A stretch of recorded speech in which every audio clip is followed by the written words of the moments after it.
The newsroom, where untold story is revealed. Oluvannyuma lwa Mpugo mulakira yanoonya wamusesemera n'abulwa. Kati bawa matukayo 1.7 billion zibalakira banoonya bazeeyambulira. Ayita conference mufite okwogera ku 1.7 billion bayitawo nsi n'agattawo nsi agoba ennyowe oyo n'agattawo. After that bali abekatonga beyawula ku Najja Nankumbi batulendinga amawulire gawamba faza kumuma mukisa waliwo n'omufe yafa bamale boogera babakube aba DP babagana okwogera bagamujoga mumanyira mwe mutu wakazina Kyakonye yafa oba ali bweru oba ali wawa waliwo yowewe naye mulala awo nali deputy yebuuza weya mi ensende nabide kati ada amanyi ntajjaka nga abantu bagende ku nguudo bekalakase bajava mayumba gaabwe business bagenda sigala ate munange bamukuteko atasobya atadibwamu atagambwako ensinko gwe muganda wange mwanyinaza agenda maaso n'okubeera nga otugoberera kadde kana njagala ogenda maaso n'okubeera nga nkwebaza nti kyokola kya muwendo mungi nnyo nnyini ddala. Ekyamazima amatuufu okusinziira ku vidiyo gye ngenze maaso n'okubeera nga nkuzannyira naawe n'ogiwulira owulirira ddala ebigambo bya Jennifer Nakangobi Jennifer Full-Figure nga omuntu oba oliawo gwe tuyinza okugamba omubalaasi someone ali ignorant omuntu atayinaamu kabuntu mundamu ye naye ebintu ebimu oluusi Bayibuli yatugamba nti bibaawo olwa bulungi ate Abaganda bagamba ng'eryokanga n'etonnya n'olaba ensiisira bwe zenkanya emyoyo n'obwombeefu bw'ekika ekyawaggulu nkusaba vidiyo eno sooka ogimpere like wamma mwattu etambulire ddala ekyo kibadde kiggula lw'eggi ky'olunaku olwaleero. Alop Joel Ssennyonyi agenze mu maaso n'okubeera ng'ayambalira Speaker Anita Among laba nno byamwanukudde binene bikanga bitiisa. Honorable Mukasa Mbidde unategeezezza nti yetalabanga Lopu mugezi alinga Joel Ssennyonyi nti era bukyanga kifo kino kibeerawo Uganda tefunanga kwakulembera ludda aluvuganya gavumenti alinga ono. Namboze Honorable Betty Namboze Bakireke avuddeyo n'ategeeza nti olukwe lw'okusaanyaawo His Excellency Robert Kyagulanyi Ssentamu baluguddemu naye nga luno lwatandikira ddala eri mabega okuva lwe yegatta mu by'obufuzi n'agamba ayagala entebe y'omukulu mu kalulu ka 2021. Kakati nno bodyguard wa Bobi Wine unayogedde nsonga ki na lwaki byabaddewo era n'ayogera butya bwe bagenze maaso n'okubeera nga bamuwonya. Ate Frank Ntambi avuddewo bubi nnyo ne Frank Gashumba bwe bafaanaganya erinnya n'ebisingawo bingi embikuleetedde. Oli ku Beyond the Newsroom nzedde neyagenda maaso n'okubeera nga nkuweereza nkusaba n'obwombeefu obw'ekika ekyawaggulu. Vidiyo eno sooka ogipereka like subscribinga ate mwattu nyigawo mukade ojemu personalize oteekemu all of ne notification ku mboozi zaffe zonna zetugenda maaso n'okubeera nga tukuteerayo gwe omulungi atugoberera. Nzikiriza nkuwe vidiyo eno we tuba tutandikira. Boyine afudde ane nensanyuka nnyo nga manyi omuyayi bambi afudde amanyi tumuwonye ate ngenza okutereeza ekirooto okukivaamu okusajja gukyaligulamu okubisi guno bannaye gunaafa ate naye akubye tiyagasi wakubye wabi okubanga ku mutwe. Abo aboogera ebyo omu presidential advisor. Ebigambo bino Full-Figure kwoteka kisa kya Mukama bebagenze mu maaso n'okubeera nga boogera nga bagamba nti lwaki His Excellency Robert Kyagulanyi Ssentamu teyakubiddwa kakabe kati ya gaasi ku mutwe. Omu n'agamba kale singa yafudde ekituufu kiri nti abantu bano osaana n'obakwasa Katonda. Kakati era ebigambo bya Full-Figure bye binategeeza nti Kyagulanyi ye akantu kamukwaguddeko bukwaguzi wabula ebintu ne babitwala okuzannya ebyobufuzi byabwe. Kituufu kiri tebamukubye masasi era tebamukubye masasi. Amazima gali nti bakaseti ya gaasi mwana be edi mutwe nga dduka tiya gaasi yayisana mu mmotoka n'Kyagulanyi n'abeera nga dduka oba yeekubye kisago ekyamutuuseko kugulu ekyo si kibata kisago obo bukulaka omuntu nawobeera mu nnimiro omuntu obuntu olaba sera tukwagula olaba emiti gye tukwagula osobola okudduka n'ogwa n'onuubuka something like that. Muganda wange agenda mu maaso n'okubeera ng'otugoberera. Kye nsinga okubeera nga nkusaba kwe kusubscribinga, no likinga, no sharinga. Njagala okujjukizaako nti Sheikh Ashraf Dembe musomi wedde wagenda okubeera nga akuyamba ebizibu eby'enjawulo mukubireko ku ssimu eri awo wansi ku screen esembi y'okumenemu gwali ebweru w'eggwanga osobola okuyita ku WhatsApp naawe ali wooli wonna n'agenda maaso n'okubeera nga akukolako olina ebizibu eby'enjawulo ekyo ky'ekyokuddamu gy'oli ajja agenda maaso n'okubeera nga ate akuyamba naawe ayagala olanga naffe simu zaffe wezeeyawo wansi ku screen tukubireko ate tugende maaso n'okubeera nga tukwasaganya ensonga lwo esembya 5 n'esembyayo 368 zonna weziri tugenda maaso n'okubeera nga wayitako ate tukwasaganya ensonga butereevu nnyo nnyini ddala lwakuba nti Kyagulanyi mulabirako ekintu social media ekigeza n'ekifuula nti kiera neba kifuula nti kinene nnyo kizibu nnyo ate kyannaku nnyo okulaba omuntu omukulu nga wayisa mufumbira ndibadde omuntu ayogeza okufumitiza wovaayo n'olimba bayibuli egamba nti laba olulimi lw'omulimba teluliraba mukisa era wennaku olumiddwa ayitwako obulimba kale nomuleke okubeera abalimba mubenga n'omukisa ogw'enkomere. Kakati Frank Ntambi wunagudde musajja mukulu amekeddwa nga Frank Gashumba Malaka n'amugamba okusinza ku post gye yakola ng'agamba nti eyo yabadde China bullet. Ntambi amugambye musajja gwe senga kiba ku muwala oba kuggwe nwandibaddemuko oba oli awo ku magezi. Mumbatuutu omu mufungula ndiga yawandiise n'agamba nti mbu it was a China town bullet. Omujega tannamanya na kumanya. Yes, he was shot, but was it a bullet? Tannakimanya agibuukidde ali mukuseketa ali just mukusekerera Robert Chagulanyi nateka one image oseka omwami oyo owasimuka Uganda omwami wasimuka bwatyo omwami wasimuka sigwe nandyoozeze yali badde asekerera ensonga nga bwetyo wadde bali ku mugaati okukola ekyo they are being paid. Bobi Wine is feeding people who have done so many shows about it and expose those abaja ku Kyagulanyi mu mbeera eyo naye ebyaddala noba toyagala mu noba humanity. Kakati nno mubaka Joel Ssenyonyi wuna yanukudde speaker Anita Among n'agenda maaso n'okubeera nga amutegeeza nti ye talabanga ku speaker wa Kibogwe bukyanga Uganda ebeerawo nga speaker agenda maaso n'okubeera nga avuma n'okuvoola ababaka bagenda maaso n'okubeera nga akulembera mu kizimbe kya parliament. Ono nno asinziridde ku bigambo speaker Anita Among bye yaddamu musajja mukulu Honorable Ssekikubo owalw'emiyaga yamutegeeza nti Ssekikubo yali ayogera ku nsonga z'okubeera nga bajja bakamishona babajjamu obwesige. Awo nno speaker Anita Among yasinzirira n'agenda maaso n'okubeera nga ategeeza nti atwala eri no sense wo ebyo tujja genda maaso n'okubeera nga tubiraba mu palamenti yammwe gye mwamanyire okwesiriwalizaamu ey'e Kampala. Joel Ssenyonyi agamba nti kino tukirwanyisiza ebbanga eriwera naye nga speaker alaga obutaba na mpisa obwenkukunala. Aba speaker bw'abaye n'agamba baka gwe no sense shut up biki namukyalenjingako ku flow nemugamba buli mukulembeze waffe tukuwe ekitiibwa kuli namba 3 mu ggwanga lino naye bano babaka bawe ekitiibwa tuyinza kubugulira mubaka mu shut up no sense era n'agamba okay kati era opukale oli w'amaanyi nnyo yeetonda tayagala naye ningamba ndi kirungi nkyogedde ku likodi naye nakitereeza ku likodi newakubadde akikoze tayagala nalifa nga ngamba nokubadde oli speaker namba 3 bano babaka nabo bakulembeze bawe ekitiibwa era bwenti bwentambuza emirimu kati olikubaye nagamba nti yatukokolera yakola ki anyway yali alina kyayisaawo n'okukuma omuliro mu banne. Kakati nno omusajja mukulu amanyikiddwa nga Honorable Mbidde agenze maaso n'okubeera nga ategeeza nti tabalabanga ku lop alinga Joel Ssenyonyi bukyanga abawero n'ategeeza nti ono ye mubaka akyasinza okukolera ddala ekyo lopu ekituufu kyalina okubeera nga akola owa wano mu ggwanga lya Uganda. Position is to be chosen.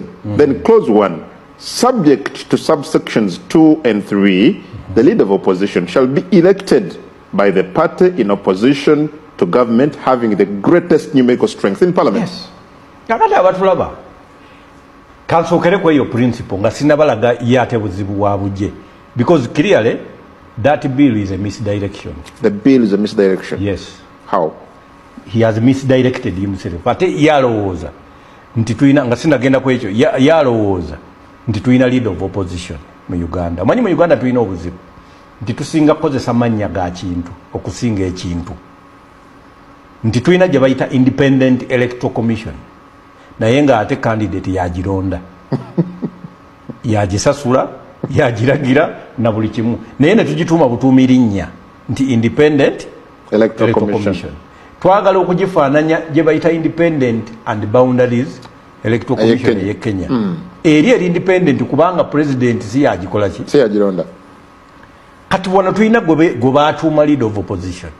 Naye ng'ekyamazima tulina presidential system mu Uganda. Presidential system tesobola kuba na leader of opposition.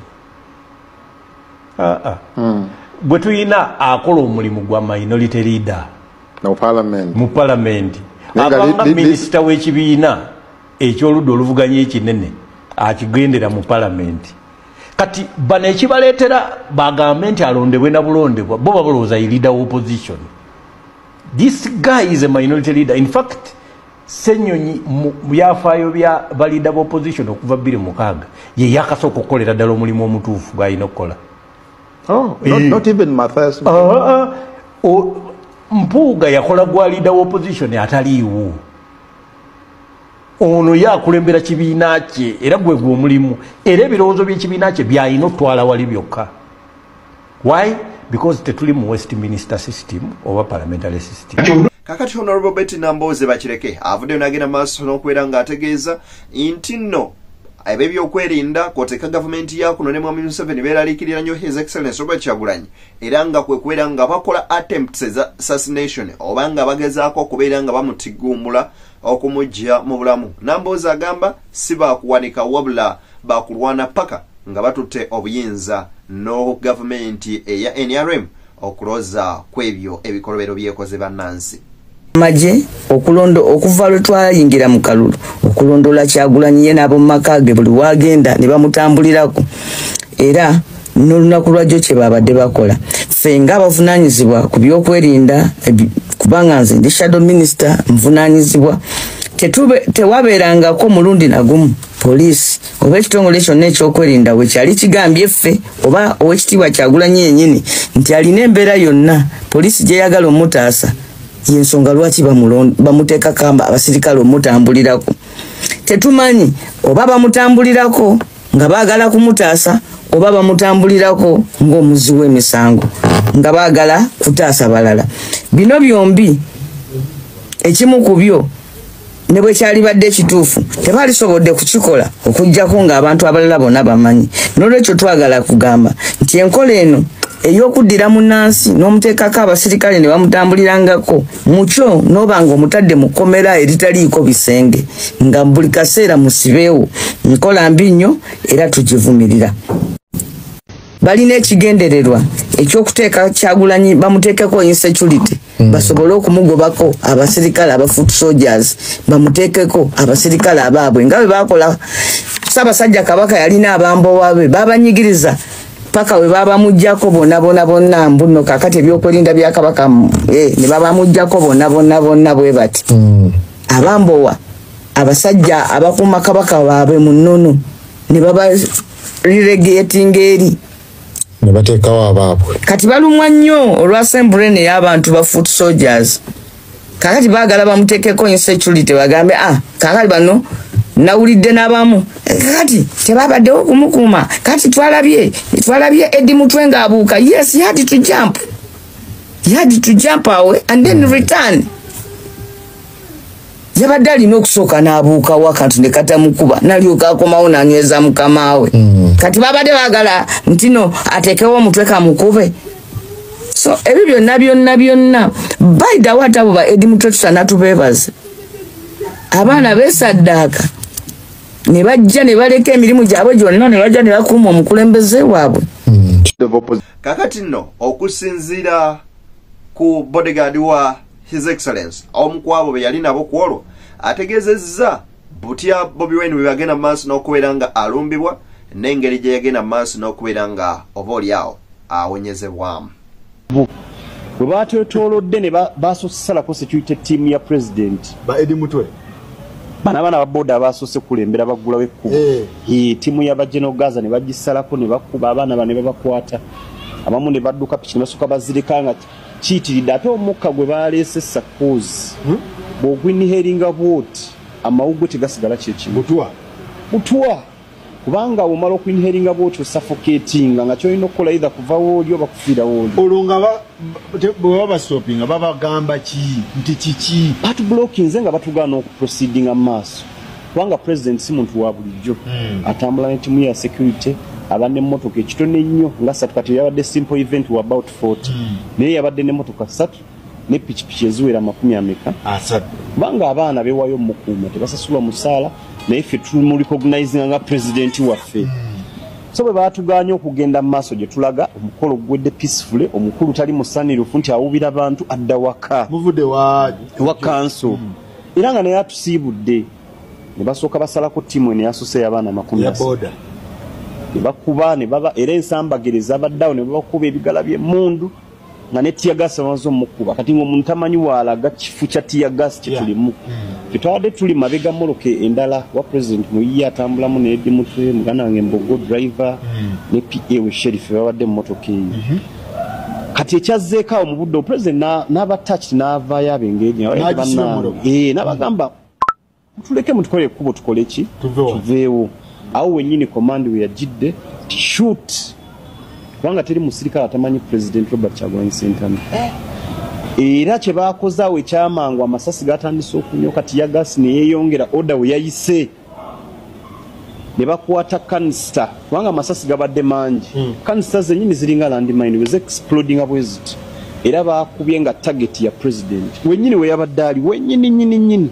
batadde mwana we yakakubye era singa si kugera kwa Allah kubanga nate mti yakubiri ne mwaruwa kyali kyekimu mwaruwa kyali kyekimu era nate mti yade yakubiri ne Sarkozy njagala okugamba ebigambo bino yanze nebaze gwanga lya America kubanga mu budde obwo mu dakika eze 10 nalabye zi drone mu banga siza Uganda police drone inga siza Uganda police bu drone camera exactly nga siza Uganda police nga zikavaling era footage yennyini clear detail musirikale kiyakasuse mugenda kula obujulizi obumbanga etali yawala era mu dakiika eze 10 US yabadde maze okwasataininga oba mulamu oba mufu bagala kwezalira kabasa bamugezaako n'agana mu Arua bazzemu mugezaako ebulundo mu kiyiifuyiifu badde baagala mukolako mangu wanga tuliza vaina seminoga nti mu commotion yeyo yastambulinze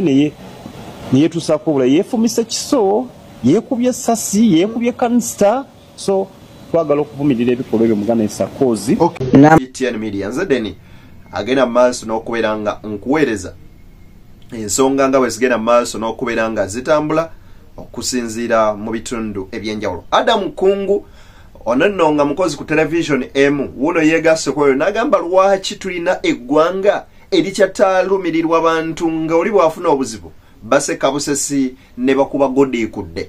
Adam Kungu nkugambye ayisizaamu Frank Gashumba kwoteeka Jennifer Folofiga eggaali era ebigambo bye bibino byonna kambikuwe. Obwedda ndaba abasajja abakulu n'abakyala abakulu nga baga nti Bobi Wine ali mu katemba. Tosobola kwogera kintu kifaanaganako bwe kiti. Bobi Wine yasindisa abasirikale ebulindo babeerewo. Obulamu bw'omuntu. Ogamba nti katemba, ogamba nti wabaddewo enkolagana wakati wa Bobi Wine n'abasirikale ye yabayise ebulindo. Bw'abanga muga nti katemba nga bwe mwogera, lwaki abasirikale abamuzanyisiza katemba si bakwate? Tuleke kuzanyira abantu ku mitwe. Bannabyabufuzi balina eddembe lyabwe okutambula n'okugenda buli wamu wonna we baagala. Bebaza mwebalegenda mu maaso n'okubeera nga mutugoberedde okuva gye twatandikidde okutuuka wano. Munzikirize mbasibule naye mbaagaliza bye munjagaliza tusinkane mu stories zaffe zonna eziddako nga bwe zigenda mu maaso n'okubeera nga zitambula. Kale tusinkane insha Allah ku Bayisilamu ate era mwene mbakwasa omutonzi Katonda ne Kristo mukama waffe eri mmwe mwenna abakristaayo.